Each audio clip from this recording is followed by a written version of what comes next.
जी friends, आप देख रहे हैं यूट्यूब चैनल वॉइस ऑफ कैनी और मैं सफदर खान कैनी। अच्छा फ्रेंड्स, आज हम इसमें बात करेंगे आज की वीडियो में एचपीएलसी का जो मोबाइल फेज होता है स्पेशली, और हम देखेंगे कि एचपीएलसी का जो मोबाइल फेज है उसमें डीगैसिंग का एक फैक्टर इन्वॉल्व होता है, और ये डीगैसिंग की कितनी ज़्यादा इंपॉर्टेंस है, और अगर डीगैसिंग न किया जाए तो आपके एनालिसिस पे क्या इफेक्ट आता है। आज का फोकस हमारा यही रहेगा। हम देखेंगे कि एचपीएलसी एनालिसिस पे डीगैसिंग क्यों इतनी इंपॉर्टेंट है और किस किस टाइप की डीगैसिंग होती है फार्मास्यूटिकल इंडस्ट्री में। तो आगे चलने से पहले सबसे पहले बात करते हैं। आपको ये पता होना चाहिए कि सबसे पहले कि डीगैसिंग बेसिकली होता क्या है। मोबाइल फेज की डीगैसिंग बेसिकली है क्या, सबसे पहले तो हम ये देखते हैं। देखिए, एचपीएलसी का मोबाइल फेज होता है जो उसमें ज़्यादातर आपके पास ऑर्गेनिक सॉल्वेंट का मिक्सचर होता है। तो ऑर्गेनिक सॉल्वेंट में बहुत सी गैसेज डिजोल्व हो जाती है, मिक्स हो जाती है। तो उन गैसेस को किसी ऑर्गेनिक सॉल्वेंट से रिमूव करने के प्रोसेस को डीगैसिंग कहलाता है। क्लियर? यानी जो एचपीएलसी मोबाइल फेज होता है उसमें बहुत सारी गैसेस डिफ्यूज कर जाती हैं। उन मोबाइल गैस के अंदर, ऑर्गेनिक सॉल्वेंट्स के अंदर उन गैसेस को रिमूव करने का प्रोसेस डीगैसिंग कहलाता है बेसिकली। इसका बहुत इंपॉर्टेंट है, आपके एचपीएलसी एनालिसिस में बहुत बड़ा रोल है। अगर ये डीगैसिंग, पहले थोड़ी सी बात कर लेते हैं, अगर ये डीगैसिंग आपके मोबाइल फेज के अंदर रह जाती है तो क्या होता है।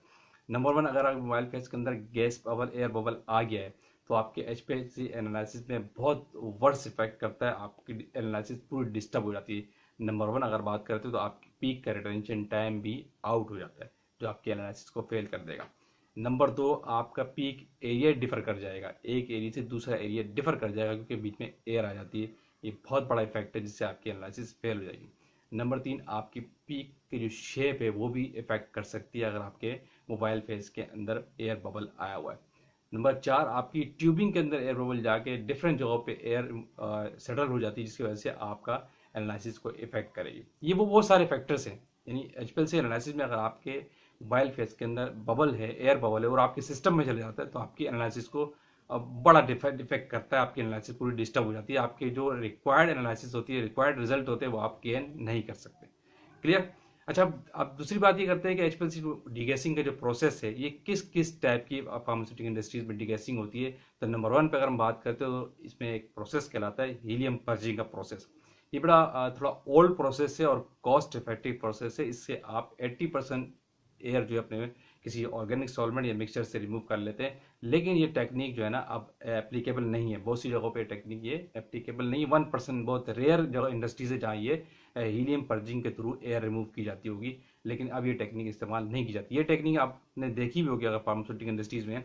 आपका जो एनआई वो क्या कहते हैं, इंस्ट्रूमेंट एक होता है FTIR, उसकी पर्जिंग में आप यूज़ करते हैं, उसमें भी मॉइस्चर कंटेंट आता है तो वो FTIR की एनालिसिस को बड़ा इफेक्ट करता है। हीलियम पर्जिंग के पुराने जो ओल्ड इंस्ट्रूमेंट थे वहाँ इसका इस्तेमाल होता था। इसलिए अब ये जो हीलियम पर्जिंग आप ऑर्गेनिक सॉल्वेंट से या मिक्सचर से, मोबाइल फेस से एयर मूव करने के लिए भी यूज़ करते थे, अब नहीं करते। ये ओल्ड टेक्निक है। ठीक, इसके अलावा एक और टेक्निक होती है जिसको कहते हैं वैक्यूम डीगैसिंग।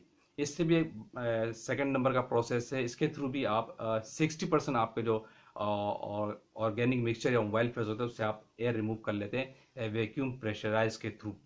क्योंकि एक कॉमन सी बात है, एक टेक्निकल बात है, जब किसी चीज़ के अंदर ऑर्गेनिक सॉल्वेंट इसका रिमूव करना बहुत ज़रूरी है। क्यों? आपको पता है कि जब और सॉल्वेंट के अंदर एयर रह जाती है और जब आपको उसको प्रेशर करते हैं तो वो एयर एक्टिवेट हो जाती है जिससे आपकी एनालिसिस इफेक्ट होती है। यही वजह होती है कि हम कहते हैं कि एनालिसिस के अंदर, आपके ऑर्गेनिक सॉल्वेंट के अंदर, मिक्सचर के अंदर आपके पास एयर बबल नहीं होना चाहिए, या अक्सर आपको ट्रेनिंग का पार्ट आपको कहा जाता है। अच्छा, तीसरे नंबर पर टाइप हम डीगैसिंग की बात करें तो वो होती है सोनिकेशन का प्रोसेस। ये बड़ी कॉमन टेक्निक है और एप्लीकेबल है हर जगह पे।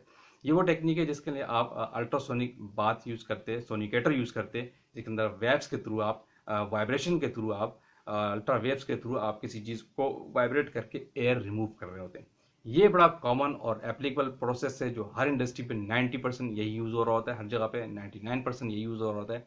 इसके थ्रू ही आप अपने मोबाइल फेस को डीगैसिंग करते हैं। तीसरा टेक्निक हमारे पास सोनिकेटर की है और यही ज़्यादातर यूज़ होती है।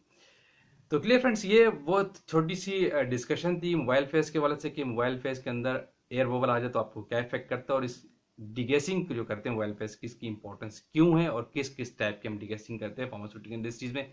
तो आज की वीडियो में हमने यही डिस्कस किया। तो आएंगे किसी और टेक्निकल बात के साथ, उस वक्त तक की इजाज़त। Thank you for watching. अल्लाह हाफिज़।